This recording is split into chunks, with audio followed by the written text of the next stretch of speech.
equalising 12 minutes later. Nathan Paull put the visitors back ahead 2-1 before Clark ensured Cairns would head home with all 3 points. Now, Cairns remain 9th on the ladder, 3 points behind Sunday's opponents, the Brisbane Raw Youth. What's happening, guys? Welcome back to the episode of the 10th hour. You can't even see my face. Let's try this again. Welcome back to the episode of the 10,000 Hours Project. I've just scored my first national Premier League goal for my new club, Cairns FC, just after my 3rd appearance, and it's midfielder tings, you know? But actually, it's my first goal for this year entirely for both my clubs, Cairns FC and Southside Comets. You know, I'm not really known to be a goal scorer. As you can tell, like, look at the celebration, I'm going off like a headless chook. I mean, come on, man. I think I'm like that typical defensive midfielder that scores 1 goal per season. I'm that 1 goal wonder type of guy. Hopefully that changes this season. There's still plenty more games to play. Hopefully this is the start of a good run of form. Now, I don't currently have match footage at this point, and I really want to do a full game analysis of my game, because again, I've got another full 90.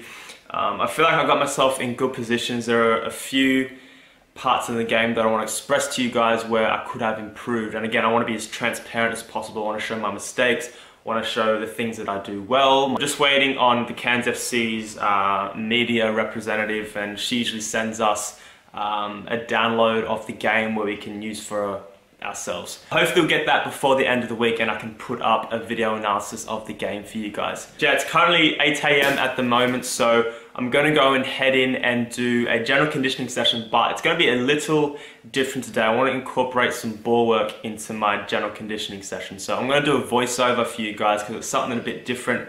Hopefully you guys can gain some value from it. So let's head to the gym, and I'll talk about my game more afterwards. All right, let's go. Alright, so just a 5-minute warm-up on the stationary bike, as I do with all my general conditioning sessions, guys, just to get that blood flowing through the legs. So here, moving on to an injury prevention circuit / technical circuit. So we'll get into it. So I'm just starting off on the Bosu ball, just focusing on ankle stability. So obviously you can see I'm focusing on my left foot at the moment. And you can do different repetitions, like here I'm using my right foot as well. And another great variation is unilateral jumps, as you can see here, really focusing on the absorption efficiency in my ankles, as you really want them to be stable in the game, especially for myself personally, having a lot of ankle problems in the past. So once we head through the agility ladders, we move on to the ball mastery box, so more of a technical aspect. Here you can see I'm performing different ball mastery variations. I've got bell taps, toe taps, L drag backs. So again, this is a bit of a technical isolation session, so you want to be performing these drills with pace. The last one, I do my favorite combination, and to be honest, I was pretty sharp. I was really happy with that repetition. The 4th station, we head on to skipping or the jump rope, and this is great for ankle stability and then the endurance side as well. So as you can see, I'm performing different variations, double jumps, singular jumps, and a combination of both, just going with pace for 30 seconds straight. Then I head into linear dribbling. You've seen this so many times. Then I finish it off with a combo with pass on the wall and a positive first touch into space around the cone, using different parts of my feet. And honestly, this is what I performed for most of the session, actually for all of the sessions, to be honest, but all that counted as one singular set. And I complete 10 sets in total, and that took a good 45 minutes of the session. So here you can see I'm finishing off with some juggling, just 500 repetitions, getting my touches in, nothing too strenuous, as I have training this afternoon with Southside Comets.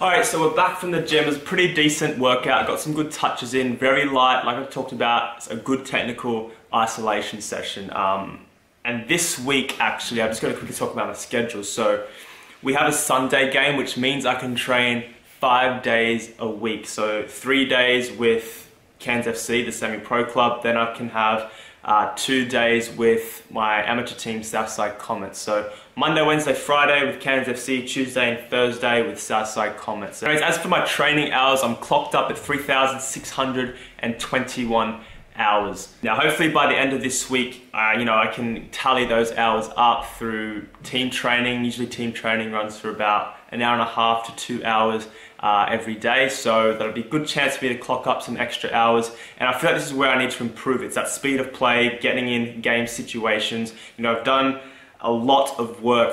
A bunch of my 3,000 hours has been purely individual training, where I'm not really being exposed to that team element in that team environment where you can start working on combinations with teammates, start being aware of your surroundings, basically being practical with my football. And that's where I feel I need to improve in my game. So what I really want to discuss today, guys, is the whole purpose of opportunity, how you should be taking your chances when they arrive. I've been getting a few messages actually from a lot of players, asking me, how nervous they are for their opportunities and, should they be doing, this trial? Should I be taking this? I'm not confident. I don't think I've prepared enough.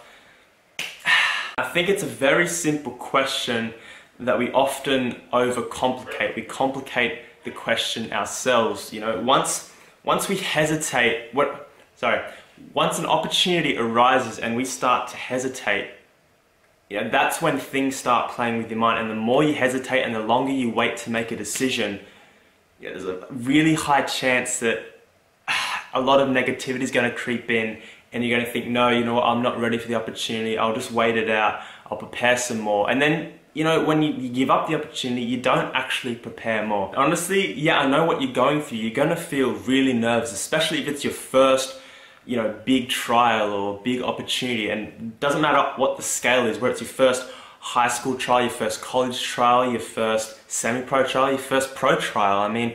Of course you're going to feel nervous. That's part of being human. Nervousness is often associated with fear. Now, fear is our enemy and I absolutely hate it. It's just such, basically fear is what stops us from taking these opportunities. It stops us from developing, not only as players, but as people in life. To put it simply, even if you haven't done your training, you haven't prepared properly, I do recommend taking the opportunities where they come, because either one, it might give you the realization that, oh wow, I probably do need to train more and I do need to improve a lot more if I want to get to that next level. So it'll give you an indication of where you need to be at in order to make that certain squad or team.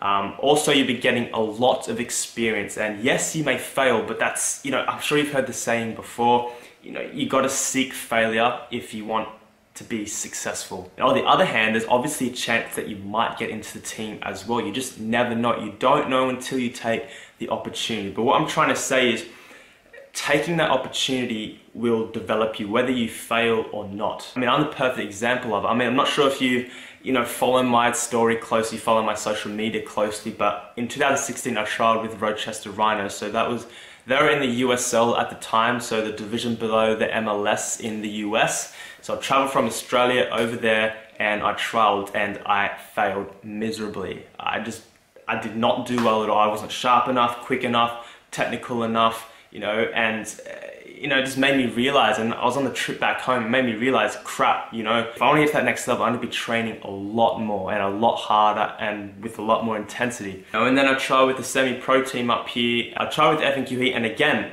I wasn't good enough. And then a couple of years later, I'm here now, I'm playing for Cairns FC, and I've just scored my first goal and I'm in the team. That right there just goes to show that yes, with preparation, so the hours of individual training, the hours of team training that you need, the game analysis, that's one side of the story, it's the preparation. But when that opportunity comes around, you take it. Whether you're confident or not, you should be taking that opportunity. And I said, I've learned valuable lessons from, just those two semi-professional and professional tryouts that I've had, and look where I am now. I'm developing as a player. I've failed twice, and I'm starting to see some success. I'm starting to see some development in myself, and I feel I'm having the time of my life at the moment playing for this team. So please give this video a thumbs up if you liked my goal, if you enjoyed the content.